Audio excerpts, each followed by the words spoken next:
Study for success channel में आपका स्वागत है। मैं हूं राजू पांडे। तो बहुत दिनों से मैं वीडियो नहीं बना पा रहा था, कुछ कारण था, तो मैं फिर से आपके सामने हाजिर हूं। आज मैं आपको क्लास 10th का पॉलिनोमियल्स, जिसको हम लोग हिंदी में बहुपद बोलते हैं, वो चैप्टर बताने जा रहा हूं। तो आप जैसा कि देख सकते हैं बहुपद जो है पॉलिनोमियल्स है क्या। तो इसमें एक सिंपल सी परिभाषा आप याद रखिएगा, ज़्यादा दिमाग जो है दौड़ाने की चेष्टा नहीं करना है। जिसमें एक से अधिक पद हो उसको ही हम लोग बहुपद बोलते हैं। पद का मतलब यहाँ टर्म हुआ। टर्म में जो है चर भी हो सकते हैं, अचर भी हो सकते हैं। अच्छा, चर अचर आप एक बार समझ लीजिए, चर अचर है क्या। तो चर और अचर समझने के लिए आपको ये समझना होगा कि जिसका मान न बदले उसको अचर बोलते हैं और जिसका मान बदले उसको चर बोलते हैं। x, y, z में जो भी वैल्यू होता है, वो स्क्वायर में हो, पावर में, घात में हो, जो भी हो, तो वो सारा चर कहलाता है। इसका वैल्यू हम बदल सकते हैं। x का मान कुछ भी हो सकता है, 1, 2, 3 etc।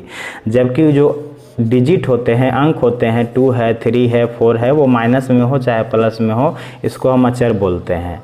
तो चर में भी टर्म हो सकते हैं, अचर में भी टर्म हो सकते हैं। तो ये सारा का जो कॉम्बिनेशन होते हैं, जिसमें एक से अधिक पद होते हैं, वो जनरली क्या कहलाते हैं, बहुपद कहलाते हैं। पद को हिंदी में, अंग्रेजी में टर्म कहा जाता है। हम आते हैं बहुपद का वर्गीकरण। सबसे पहले आपको इससे जो है ऑब्जेक्टिव क्वेश्चन आपको परीक्षा में आता है। आपको ध्यान देना होगा कि बहुपद का मैंने 8 टर्म में 8 प्रकार में बांटा है, आपको याद रखना है। एक पदी बहुपद, इसको आप ऐसे याद कर सकते हो कि वैसा बहुपद जिसमें केवल एक पद हो, केवल एक पद हो। तो हम उदाहरण देख रहे हैं 5x², इसमें केवल एक है। यहाँ से कॉमा जो है, हम यहाँ से इसको सेपरेट कर रहे हैं, मतलब ये अलग है। 2x देख रहे हैं तो ये अकेला है। 3 देख रहे हैं तो अकेला है। ये 3 जो है वो कैसा है, 3 जो भी बताएं कि 3 जो है वो अचर है, इसका वैल्यू बदल नहीं सकता है। जबकि 2x जो है वो चर है, इसका वैल्यू x पर डिपेंड करता है। x का मान 1 होगा तो 2x का मान 2 हो जाएगा, x का मान 2 होगा तो 2x का मान क्या हो जाएगा, 2 × 2 = 4 हो जाएगा। तो आपको याद रखना है, एक पद वाला जो पद होता है जो एक पदी बहुपद कहलाता है। अब द्विपदी, द्वि जैसा कि नाम से ही पता चल रहा है, द्वि मतलब क्या हुआ, 2। तो द्विपदी बहुपद मतलब वैसा बहुपद जिसमें केवल 2 पद हो। घात उसका कुछ भी हो सकता है, यहाँ x में हो सकता है, y में हो सकता है। अल्फ़ाबेट, इंग्लिश अल्फ़ाबेट का 24 अक्षर में कोई भी अक्षर हो, उससे मतलब नहीं है। पद को आपको गिनना है, 1, 1, 2, 2 बहुपद, तो इसमें 2 पद हो गए हैं, तो द्विपदी हो गया। इसमें भी 2 पद हैं, द्विपदी हो गया। घात कुछ भी हो, इससे आपको लेना देना नहीं है। अच्छा, त्रिपदी। अच्छा, एक चीज़ और याद रखिएगा, अगर 5 + 7 बोलें, ये कौन सा पद होगा, तो आप 7, 5, 12 को जोड़िएगा तो ये एक पदी हो जाएगा। आपको दिमाग में रखना है, ठीक है। अब जैसे मान लीजिए x² दे दिया है, यहाँ भी x² दे दिया है, पूछ रहा है कितना पद है, तो सर ये 2x² हो जाएगा, तो ये एक पदी ही कहलाएगा। जोड़ने वाला, घटाने वाला, जो सेम जाति सजातीय जो पद है, उसको जोड़ घटा करके आपको देख लेना है। हाँ, मतलब पद एकदम अलग होना चाहिए, घात अलग होना चाहिए, तो उसको हम गिनेंगे। तो अच्छा, त्रिपदी में आते हैं। तो त्रिपदी में 3 पद हो, वैसा बहुपद जिसमें 3 पद हो, गिन लो, 1, 2, 3 है। और सारे का जो है मतलब जात अलग अलग है। ये स्क्वायर माने पावर का स्क्वायर वाला है, इसमें स्क्वायर नहीं है, पावर 1 है। इसमें तो ये अचर पद है, तो इससे देख रहे हैं कि हम इसमें पद जो देख रहे हैं 3 है, तो त्रिपदी बहुपद हो गया। अच्छा, शून्य बहुपद क्या है, तो शून्य बहुपद को 0 को ही शून्य बहुपद कहा जाता है। अब इसमें आप कुछ भी गुना कर लो, पावर 3 का गुना कर लो, पावर 2 का गुना कर लो, x का गुना कर लो, और 0 का मतलब रख लो, और सारे को जोड़ दो पद के रूप में। तो हम देख रहे हैं 1 पद है, 2 पद है, 3 पद है, 4 पद है। वास्तव में इसमें 4 पद जरूर है, लेकिन 0 से गुना होने के कारण सारा वैल्यू क्या होता है, 0। तो वैसा बहुपद जिसमें सच पूछिए तो कोई भी पद नहीं हो, तो वो शून्य बहुपद कहलाता है, क्योंकि गुना होने के बाद सब क्या हो जाता है, जीरो बहुपद, शून्य होता है, उसमें पद का मान ही शून्य आएगा, चाहे आप कुछ भी उसमें x4 से गुना क्यों ना करें। अब आते हैं एक घाती बहुपद क्या है, जिसमें पावर का घात x हो, y हो, z हो, कुछ भी हो, घात में 1 हो। अगर पावर नहीं है तो एक छिपा होता है, इसमें भी 1 है, इसमें भी 1 है, तो ये बहुपद क्या कहलाएगा, एक घाती बहुपद कहलाएगा, क्योंकि अधिकतम घात आपको देखना है कि कितना है। अच्छा, द्विघाती बहुपद, तो इसमें आपको अधिकतम घात देखना है, इसमें अधिकतम घात, द्विघाती मतलब क्या हुआ, 2 होना चाहिए। तो हम देख रहे हैं अधिकतम घात यहाँ पर क्या है, 2 है। हाँ, 1 भी है, लेकिन आपको अधिकतम बड़ा वाला देखना है, तो बड़ा वाला का घात 2 है, तो ये द्विघाती कहलाएगा। इसमें देख रहे हैं तो इसमें बड़ा वाला का घात क्या है, 2 है, तो द्विघाती बहुपद हो गया। इसी तरह से त्रिघाती में देखेंगे कि अधिकतम वाला घात क्या है, 3 है, हालांकि 2 भी है इसमें, लेकिन बड़ा वाला देखना है आपको, क्योंकि x यहाँ भी है, x यहाँ भी है, तो बड़ा अधिकतम घात 3 है, तो त्रिघाती हो गया। इसी तरह से चतुर्थ घाती में क्या होगा, अधिकतम 4 होगा, 4 के बाद 3 भी हो सकता है, 2 भी हो सकता है, 1 पर 1 x पावर x वाला भी हो सकता है, 1 पावर का तो हो सकता है, लेकिन अधिकतम आपको देखना है। तो मैं आशा करता हूँ आप चर अचर समझ गए होंगे और बहुपद का जो प्रकार आपको बताया वो समझ गए होंगे। ये आपको ऑब्जेक्टिव क्वेश्चन 1 नंबर का क्वेश्चन में पूछता है 10th क्लास में। इसके बाद देखिए, इस चैप्टर में आपको जो है 2.1 चैप्टर में, ये पार्ट 1 का वीडियो जो बता रहा हूँ, इसमें 2 चीज़ पर आधारित प्रश्न ज़्यादा आता है। एक आएगा कि आपका जो है एक घातीय बहुपद है। एक घातीय बहुपद का मतलब क्या हुआ, जैसे 3x + 5 है, ये एक बहुपद है 3x + 5, तो ये एक घातीय बहुपद है। तो एक घातीय बहुपद जो होते हैं इसलिए घातीय है क्योंकि x का घात क्या है, यहाँ 1 है, अधिकतम घात। तो इस तरह का बहुपद है। इसका जब आप आलेख खींचोगे, आलेख खींचने के लिए 9 क्लास में आप पढ़ चुके हैं, 10th में भी पढ़ना है, आगे के क्लास में मैं आपको आलेख खींचने के लिए जो है आपको बताऊंगा। फिलहाल आप जो है देखिए, आप जैसा कि जानते हैं कि x एक्सिस होता है, y एक्सिस होता है, ठीक है, इसका बीच में जो है मूल बिंदु ओरिजिन होता है, और ये जो है आपका ये जो आलेख खींचा हुआ है ये इसको इंडिकेट करता है। तो इसमें एक घातीय जो होता है वो हमेशा एक सरल रेखा में जाता है आलेख, लेकिन द्विघातीय बहुपद होता है उसका आलेख या तो डाउनवर्ड होगा या नहीं तो अपवर्ड होगा। तो ये जो है डाउनवर्ड, डाउनवर्ड का मतलब क्या हो गया, उद्गतोमुखी, ठीक है, ये आपका हो गया डाउनवर्ड। और इस तरह से आप मोटा मोटी ये जान लीजिए कि परवलयाकार, अंडाकार के रूप में अगर आप देख लीजिए तो आपसे ऑब्जेक्टिव में ऐसे करके पूछ देगा, चित्र दे देगा और पूछेगा कि बताइए कि इसका आलेख क्या होगा, एक घातीय होगा कि द्विघातीय होगा। आप इसको ऐसे भी देख सकते हैं कि x को ये कितना बार टच कर रहा है, 2 बार टच कर रहा है, तो ये द्विघातीय होगा। अच्छा, x को कितना बार टच कर रहा है, 1 बार टच कर रहा है, तो ये घातीय होगा। मतलब आप इस तरह से भी आप दिमाग में लगा सकते हो, और नहीं तो आप वलयाकार देख लो, ठीक है, वो इधर से हो सकता है, इधर से हो सकता है। अच्छा, बाई के अनुसार अगर हो, एक चीज़ और ध्यान रखिएगा, जैसे ये मान लीजिए बाई है, हम जानते हैं ये x है, ठीक है, आपका x डैश हो गया, y डैश हो गया, ये आपको इधर से जब मैं आपको बता रहा हूँ, ठीक है, ये आपको इधर से भी हो सकता है, तो यहाँ पर बाई का स्क्वायर होगा। अच्छा, आपको ऐसे भी नहीं मिल सकता है, ऐसा भी मिल सकता है, ठीक है, तो आपको दिमाग में रखना है, ये भी आपका बाई का घात निकलेगा, ये भी द्विघातीय बहुपद होगा। तो मोटा मोटी आप इस बात को याद रखिए, ठीक है। मैं आपको फिर चैप्टर में ले चलता हूँ, 2.1 चैप्टर में।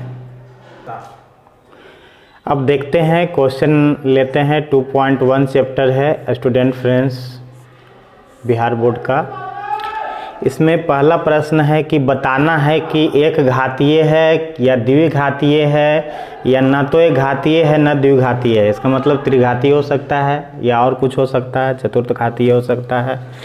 तो देखिए, हम आपको अभी तुरंत बताए हैं कि एक घातीय में जो है समीकरण का जो आलेख होता है वो एक घातीय में सरल रेखा होता है। तो हम देख रहे हैं कि एक सीधी रेखा है, तो ये आपका क्या हो जाएगा, एक घातीय है, एक घातीय। आप इसको अगर डिटेल से लिखना चाहें तो लिख सकते हैं कि चूंकि इस आलेख का इसका जो आलेख है वो एक सरल रेखा के रूप में है, इसीलिए यह घातीय है। अच्छा, इसमें देखते हैं दूसरा में, ये भी सरल रेखा में इसका आलेख है, तो ये भी क्या हो जाएगा, एक घातीय हो जाएगा। सरल का मतलब क्या हुआ, सीधी रेखा। अच्छा, ये देखिए, ये आपका क्या हो गया, अपवर्ड, ये आपका हो गया डाउनवर्ड। तो हम आपको बताए थे कि अपवार्ड में रहे या डाउनवर्ड में रहे, उगदतोमुखी रहे या अधोमुखी रहे, ये दोनों हालात में क्या होता है, द्विघातीय होता है। तो ये आपका क्या हो जाएगा, इसका द्विघातीय। अच्छा, इसका भी जो है द्विघातीय हो जाएगा, हम आपको सूत्र भी तुरंत बता चुके हैं। अच्छा, अब यहाँ आते हैं, हम यहाँ देखते हैं कि ये सरल रेखा है, नहीं सरल रेखा तो नहीं है, सरल रेखा सीधी होगा, इससे या ऐसे होगा, नहीं है। अच्छा, ये उगदतोमुखी है या अधोमुखी है, तो देख रहे हैं दोनों हालात में दोनों नहीं है। इसका मतलब ये है कि न तो एक घातीय होगा और न तो द्विघातीय होगा। तो यहाँ पर लिखना होगा कि न तो एक घातीय होगा और न द्विघातीय होगा। अच्छा, हम यहाँ देखते हैं एक सरल रेखा में है। अच्छा, एक सरल रेखा यहाँ से तो मान लीजिए है, फिर इधर से भी है, जबकि सरल रेखा क्या होती है, एकदम सीधा जाती है। तो इसका भी वही आंसर होगा, मतलब इसका भी आप लिख दीजिएगा कि ना तो एक घातीय। कारण पूछेगा तो बता सकते हैं कि चूँकि सरल रेखा में नहीं है, और चूँकि द्विघातीय होने की शर्त था कि उगदतोमुखी हो चाहे अधोमुखी हो, डाउनवार्ड हो चाहे अपवार्ड हो, दोनों में से कोई नहीं है। हाँ, ये वृत्ताकार रूप में अगर रहता तो द्विघातीय हो जाता, लेकिन वृत्ताकार रूप में तो है नहीं, वलयाकार रूप में तो है नहीं, तो ये आपका होगा ही नहीं।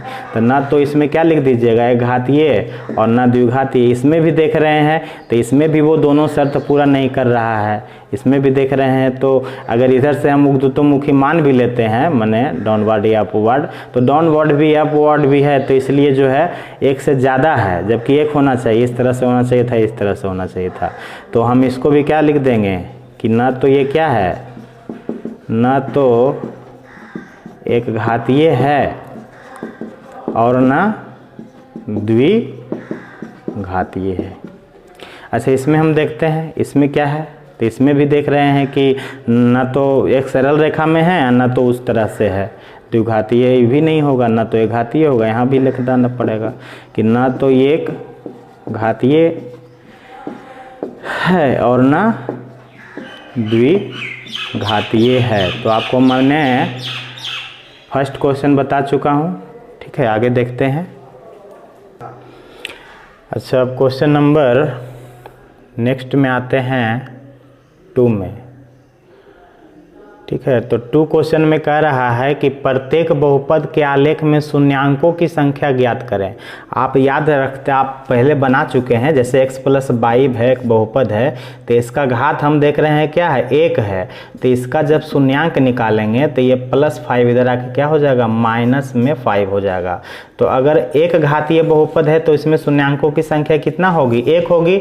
अगर वही x² + 5 = 0 रहता तो, या x² - 5 = 0 रहता तो +5 इधर माइनस वाला इधर आके क्या हो जाता, प्लस, और जब स्क्वायर हटाएंगे तो ये प्लस माइनस में √ क्या हो जाएगा, 5। माने इसका आंसर प्लस में भी 5 आ सकता है, माइनस में भी 5 आ सकता है। मेरा कहने का मतलब ये हुआ कि जितना घात होते हैं उतना ही शून्यांकों की संख्या होती है, उतना ही उसका शून्यांक होता है। तो हम देख रहे हैं कि इसमें x के प्रति आपको शून्यांक निकालना है। तो हमको देखना होगा कि शून्यांक निकालने के लिए हमको आलेख में कि x वाला जो ये लाइन है उसमें ये जो कितनी बार टच कर रहा है। तो हम देख रहे हैं यहाँ पर एक बार x को टच कर रहा है, यहाँ पर एक बार टच कर रहा है, तो कितने बार टच कर रहा है, 2 बार टच कर रहा है। तो इसमें शून्यांकों की संख्या कितनी होगी, 2 होगी। अच्छा, इसमें हम देखते हैं इसमें दूसरा में, तो एक बार यहाँ टच कर रहा है, 1 हो गया, 2 हो गया, 3 बार टच कर रहा है, तो इसमें शून्यांकों की संख्या क्या हो जाएगी, 3। अच्छा, तीसरा में देख रहे हैं x को कितना बार टच कर रहा है, मात्र 1 बार टच कर रहा है, तो इसमें शून्यांकों की संख्या क्या हो जाएगी, 1।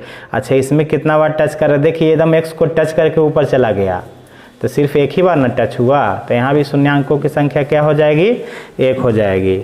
अच्छा, हम यहाँ देखते हैं इसमें x में यहाँ टच कर रहा है, यहाँ टच कर रहा है, 2 बार टच कर रहा है, तो यहाँ पर शून्यांकों की संख्या क्या हो जाएगी, 2 हो जाएगी। अच्छा, यहाँ हम देखते हैं यहाँ कितना बार टच कर रहा है x को, तो x को सिर्फ 1 बार टच कर रहा है, तो शून्यांकों की संख्या यहाँ क्या हो जाएगी, 1 हो जाएगी। अच्छा, तीसरा क्वेश्चन में भी वही चीज़ है, इसमें भी वही कह रहा है कि इसमें शून्यांकों की संख्या क्या होगी। तो इसमें हम देख रहे हैं x को कितना बार टच कर रहा है, 1 बार टच कर रहा है, तो यहाँ भी संख्या क्या होगी, 1 होगी, शून्य अंकों की संख्या।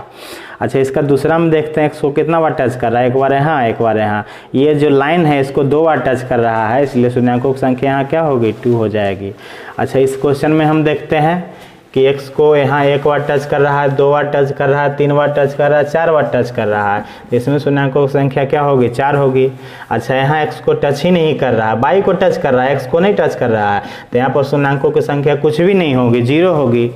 तो दोस्तों आज जो है आपको 2.1 एक्सरसाइज बताया हूँ। अगर आपको अच्छा लगे तो मेरे चैनल को सब्सक्राइब कीजिए, लाइक कीजिए, कमेंट कीजिए।